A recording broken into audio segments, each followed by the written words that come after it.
Victory and celebration. The great hall echoed with laughter, music, and the clinking of goblets. Soldiers and nobles celebrated the kingdom's survival, raising toasts to their heroes. Mix sat beside Sophia, sharing quiet smiles as they soaked in the moment. Then the king stood, lifting a golden goblet. Silence fell over the hall. "My people," he began, voice strong and proud. "Today we celebrate a victory that will be remembered for generations. And there is more to honor.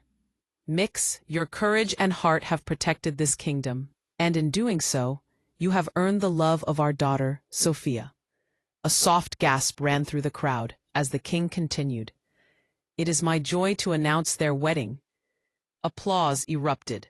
Sophia's eyes lit with joy as she reached for Mix's hand, squeezing it tightly. Clara, sitting a few seats away, felt her stomach twist. Her lips pressed into a thin line as she clutched her bow. "A wedding," she muttered under her breath. Her cheeks flushed, eyes darting toward Mix, who was smiling at Sophia, as if nothing else in the world mattered. She pushed back her feelings, though they burned inside her. "He's happy," Clara whispered, almost to herself, turning her gaze to the celebratory crowd. Later, as the feast continued, Clara's arrows of sarcasm and teasing started to fly toward Mix. Playful remarks, joking challenges, and subtle digs, all disguised as banter. Mix noticed, chuckled, but only enough to make Clara grumble quietly.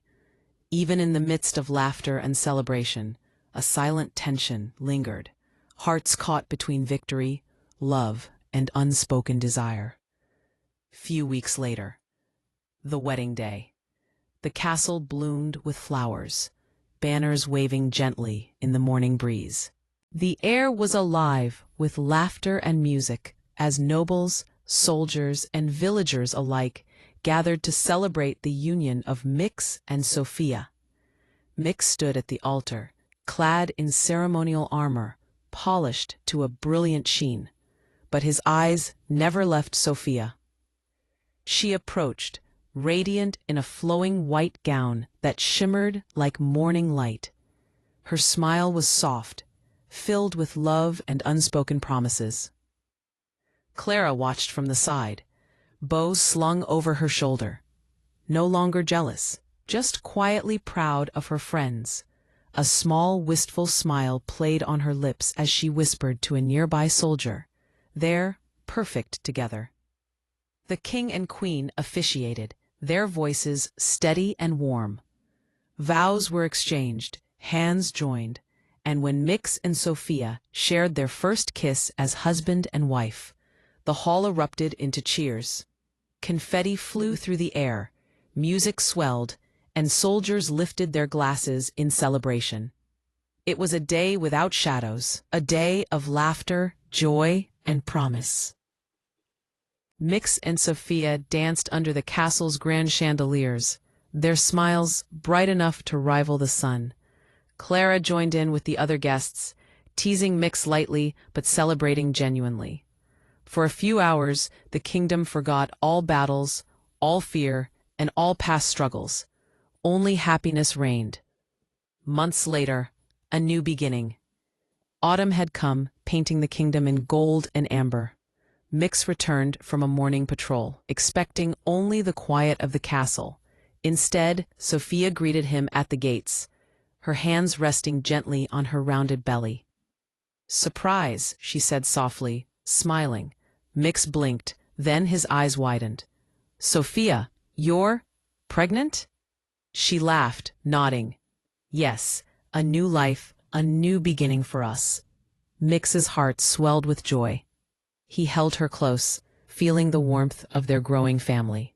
Even Clara, passing by with a mischievous grin, gave them a gentle nod of approval.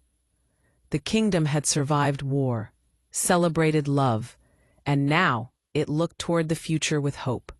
For the heroes, for their children, and for the legacy they would leave behind. Months passed by. The castle was alive with joy. Banners in bright colors fluttered in the hallways, and the scent of fresh flowers mingled with the aroma of a grand feast. Sophia cradled baby Perseus in her arms, while Mix moved among the guests, smiling proudly as friends, family, and allies came to celebrate the newborn heir. "Look at him," Sophia whispered to Mix, her eyes sparkling. "He's perfect."